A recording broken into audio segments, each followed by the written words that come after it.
Stop. Whatever you were doing, stop. Not because something is wrong, because something is right and you almost missed it. You almost scrolled past the very moment that was assigned to find you. You passed the test. I need you to hear that before anything else. Not barely passed. You passed in a way that the people watching you couldn't even see. They thought your silence was surrender. They read your stillness as defeat. They walked away with their version of the story, the version where you lost, the version where the quiet was weakness, and you let them keep it. You didn't fight for your reputation. You didn't explain yourself. You absorbed it, and they called it resignation. It wasn't. Today, not someday, not eventually, today something moved in the heavenly court. A verdict that has been building, clause by clause, in the invisible, was signed. The gavel came down on the side of the one who waited, on the side of the one who didn't retaliate, on the side of you. And listen, you didn't find this video. You were summoned here. The algorithm didn't surface this for you.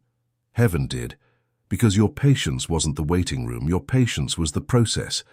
It was heaven sharpening the instrument of the verdict, and that instrument, chosen one, is you. Now stay with me, because I need to name what this season has actually cost you, before we talk about what's coming. There is a conversation that still plays at 3 a.m. You know the one. The room where you chose silence, where you let them speak without answering, where they filled the air with their accusations and you held your peace. And someone in that room interpreted your restraint as proof that they were right. That image replays. You wake up and your first thought isn't gratitude, it isn't prayer. It's that scene. And somewhere in your body, even before you're fully awake, the tension has already arrived. The name still does something to you. Not always hate.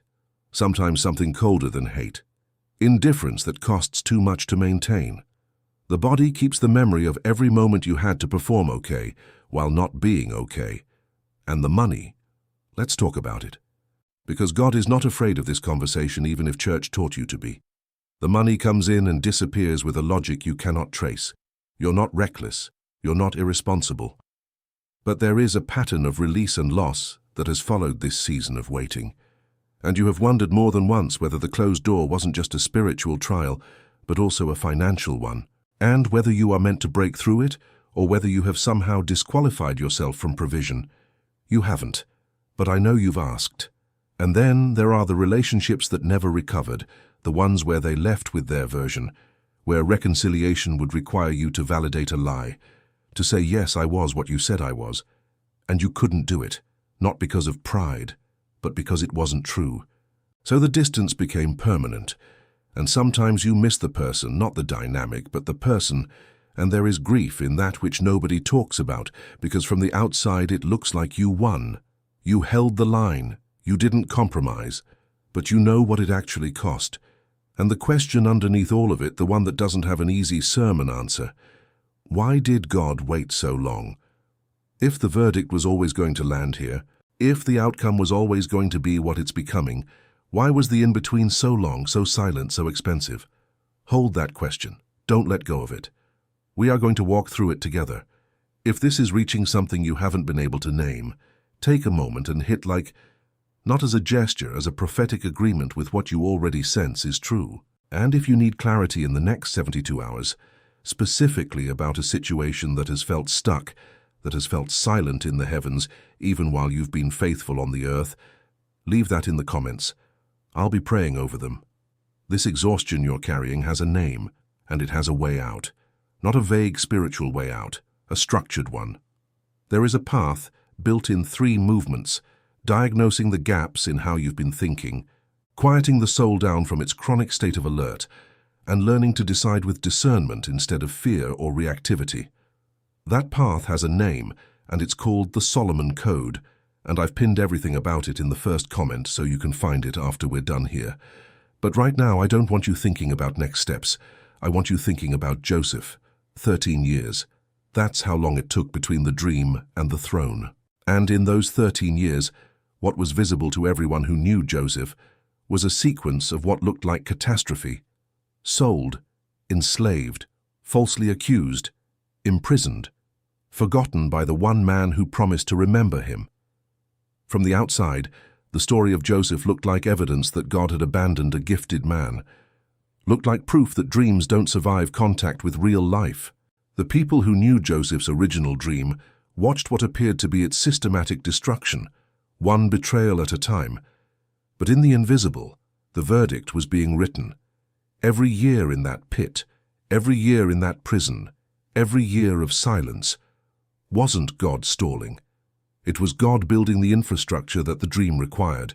Because if Joseph had gotten the throne at 19, he would have been a brilliant young man with authority but no wisdom.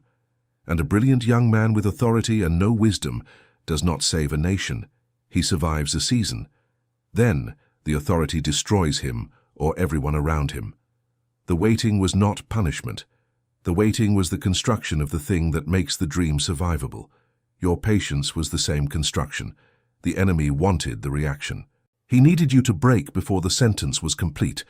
He needed you to retaliate, to explain, to defend, to demand your vindication before the appointed time, because a verdict interrupted before it's signed cannot be executed, and you didn't give him the interruption. You waited, not perfectly, not without grief, not without that 3 a.m. replay, but you waited, and the sentence was finished. Here is what I want to give you tonight. A tool, not a theory, something to do with your body, your mouth, your mind before you sleep. The prophet Isaiah was given a sentence that functions like a legal clause. No weapon formed against you shall prosper, and every tongue that rises against you in judgment you shall condemn. This is the heritage of the servants of the Lord. That is Isaiah 54:17. And I want you to use it tonight with precision, not just comfort. Here is the practice. I call it the reverse tribunal. Step 1, name the accusation, not vaguely, specifically.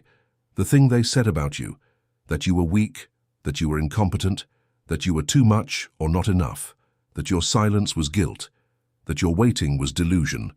Name it out loud. In your room, alone, tonight. Say it the way they said it, without flinching. The accusation has to be named before it can be judged. Step 2. Bring Isaiah 54:17 as your counter-petition. You are not defending yourself, you are filing. There is a judge, and that judge has already issued a standing order. Every tongue that rises against you in judgment, you shall condemn. You are not the defendant. You are the one who holds the counter-petition. Step 3. Reverse the positions. Consciously. Declare it. The accusation is the defendant. What was leveled against you is now the thing under examination. You are not on trial, you never were. You were always the one covered by the verdict of the Lord, and the accusation that tried to seat you as the guilty party is now the thing standing before the bench. Step 4. Decree this before you close your eyes. Speak it over your situation by name, by detail, with the specific weight of what this season has cost you. Say, the verdict is signed. I am not the one who executes it. The judge is.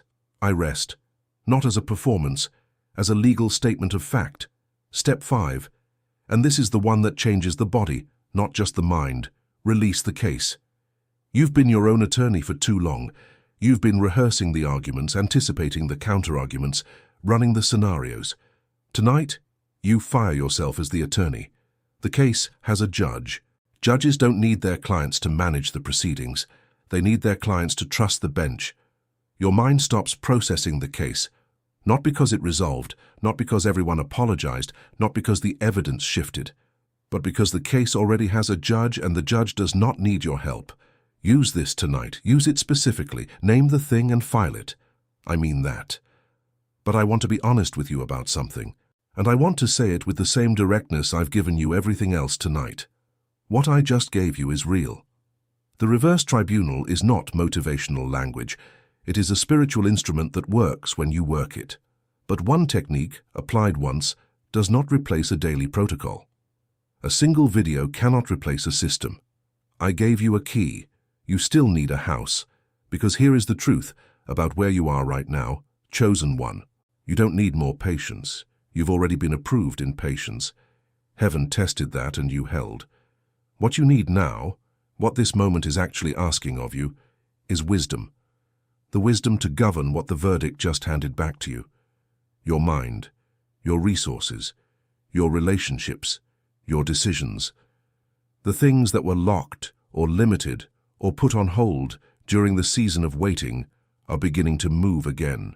And you are going to need more than endurance to manage what's coming. Endurance got you here. Discernment governs from here. Heaven didn't train you in silence to leave you sharp without a function. The war phase is over. The governance phase begins. And governance requires what Solomon asked for when God said, "Ask me for anything," and he asked for wisdom, not wealth, not long life, not victory over enemies. Wisdom, because he understood that everything else flows from that. Your wisdom gap right now is the gap between surviving the wait and actually stewarding what comes next. The Solomon Code was built for exactly this transition. 3 movements, built for real life, for people who don't need to learn ancient languages or spend a year in a monastery. You were tested in the fire of a long silence. Now you get to learn to lead from the clarity the fire produced. The Solomon Code is in the first comment pinned when you're ready. No pressure, when you're ready. Before I let you go, and I mean this last part with everything I have, I want to know where you're sitting right now. Drop your city in the comments, not a performance, a planting. There is something that happens when the people who have been refined in the same silence find each other in the same space. And underneath that, leave the decree, "I know who I am." Say it there in writing. Then share this with one person, not because the numbers matter to me, but because somewhere in your circle, someone else is at 3 a.m. with the replay, and they don't know the verdict is already signed. You sharing this is a seed, and seeds always return. If you're not ready for the next step yet, if you want to sit with tonight and let it settle before you decide anything, that's exactly right. The Solomon Code will be there when the time is yours. Decisions made from clarity last. I'd rather you decide from that. May the wisdom from above be the ground beneath your feet today. May your soul find the rest it has earned in this long season of waiting. Until we meet again, chosen one, go in the knowledge of who you are.